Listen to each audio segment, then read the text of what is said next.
Bismillahirrahmanirrahim. Assalamualaikum warahmatullahi wabarakatuh. Perkenalkan, nama saya Kevin Jenner, BP 18110015. Baiklah, di sini saya akan menjelaskan tentang protokol reliability terdistribusi. Adapun protokol ini adalah sekumpulan aturan yang mendefinisikan bagaimana peralatan dalam jaringan mengizinkan terjadinya hubungan, komunikasi, dan perpindahan data antara dua atau lebih titik komputer. Protokol dapat diterapkan pada perangkat keras, perangkat lunak, atau kombinasi dari keduanya.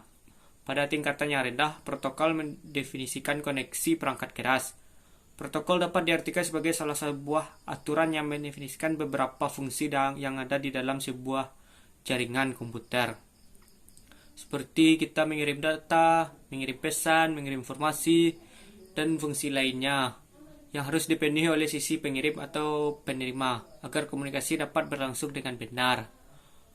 Adapun sistem yang ada di dalam jaringan tersebut berbeda sama sekali, namun protokol ini dapat mengurusi perbedaan dengan format data pada kedua sistem hingga pada masalah koneksi listrik. Adapun fungsi dari protokol ini yaitu yang pertama itu untuk fragmentasi dan reassembly. Adapun fungsi dari fragmentasi dan reassembly ini adalah untuk membagi informasi yang dikirim menjadi beberapa paket data. Pada saat sisi pengirim mengirimkan informasi dan setelah diterima, maka sisi penerima akan menggabungkan lagi menjadi paket informasi yang lengkap. Yang kedua yaitu fungsinya itu untuk encapsulation. Fungsi dari encapsulation ini adalah untuk melengkapi informasi yang dikirim dengan address, kode-kode, koreksi, dan lain-lainnya. Yang ketiga yaitu connection control. Fungsi dari connection control ini yaitu untuk membangun hubungan atau connection, komunikasi dari sisi pengirim dan sisi dari penerimanya. Di mana dalam membangun hubungan ini juga termasuk dalam hal pengiriman data dan mengakhiri hubungan. Yang keempat yaitu flow control, berfungsi untuk mengatur perjalanan data dari sisi pengirim ke sisi penerima. Yang selanjutnya itu error control. Dalam pengiriman data tak lepas dari kesalahan, baik itu dalam proses pengiriman maupun pada waktu data itu diterima. Fungsi dari error control ini adalah untuk mengontrol terjadinya kesalahan yang terjadi pada waktu data dikirimkan. Yang terakhir itu fungsinya itu transmission service. Fungsi dari transmission service ini adalah untuk memberi pelayanan komunikasi data, khususnya yang berkaitan dengan prioritas dan keamanan serta dari perlindungan datanya.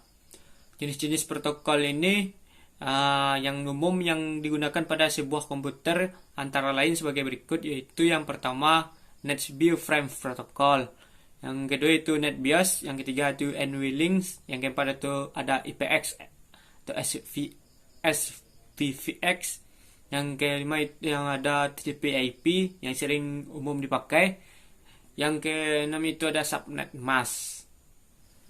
Yang kedua itu kita akan menjelaskan tentang partisi jaringan dan pertimbangan arsitektur. Pada umumnya jaringan komputer dapat dibedakan berdasarkan area jangkauannya. Di antara lain yaitu yang pertama ada PAN atau Personal Area Network dengan jangkauannya 1 sampai 10 meter saja yang digunakan seperti di ruangan kelas, rumah, dan lain-lain. Yang kedua ada LAN yaitu Local Area Network dengan jangkauannya sekitar 10 sampai 1000 meter yang digunakan untuk menghubungkan gedung antar gedung atau kelas antar kelas atau sekolah antar sekolah. Yang ketiga itu ada MAN, Metropolitan Area Network, dengan jangkauannya yang lebih besar lagi dari LAN yaitu sekitar 10.000 sampai 100.000 meter dan digunakan untuk menghubungkan antar kota. Yang selanjutnya itu ada WAN atau Wide Area Network dengan jangkauannya dari 100.000 meter sampai 1 juta meter, digunakan untuk menghubungkan beberapa negara. Untuk pertimbangan arsitekturnya, Arsitektur di sini yaitu sistem basis data adalah satu kerangka kerja bagi pembangunan basis data. Adapun fungsinya adalah untuk memisahkan antara fisik basis data dan program aplikasi pemakai. Adapun arsitektur SMBD ini dikenal dengan juga dengan sebutan arsitektur 3 skema, itu three skema dan arsitektur. Adapun pertimbangan dalam memilih arsitektur basis data ini yaitu yang pertama dari keunggulan teknologinya, yang kedua dari biaya pengembangan, yang ketiga dengan sesuai dengan kebutuhan penggunanya.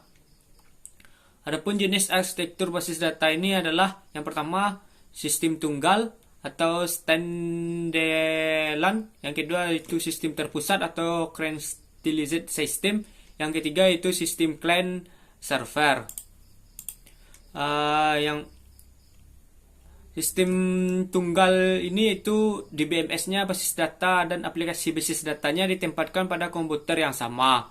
Hanya bisa dipakai oleh satu pemakai saja pada saat yang bersamaan. Yang kedua itu sistem terpusat. Itu terdiri dari sebuah server dengan sejumlah terminal. Yang terpusat adalah basis data, DBMS, dan aplikasi basis data. Yang itu sistemnya terpusat. Ada dua macam, yaitu aplikasi dan basis datanya terpusat diakses oleh DAM terminal. Basis data terpusat, aplikasi ada pada terminal. Yang ketiga yang terakhirnya itu sistem client to server. Client server itu ditujukan untuk mengatasi kelemahan yang terdapat pada sistem terpusat. Terdiri dari dua komponen utama yaitu client dan server. Client berisikan aplikasi basis data, server berisi dengan DBMS dan basis data. Sistem client server ini ada dua macam. Yang pertama itu arsitektur 2 lapis atau 2 tier. Yang kedua itu arsitektur 3 lapis atau 3 tier.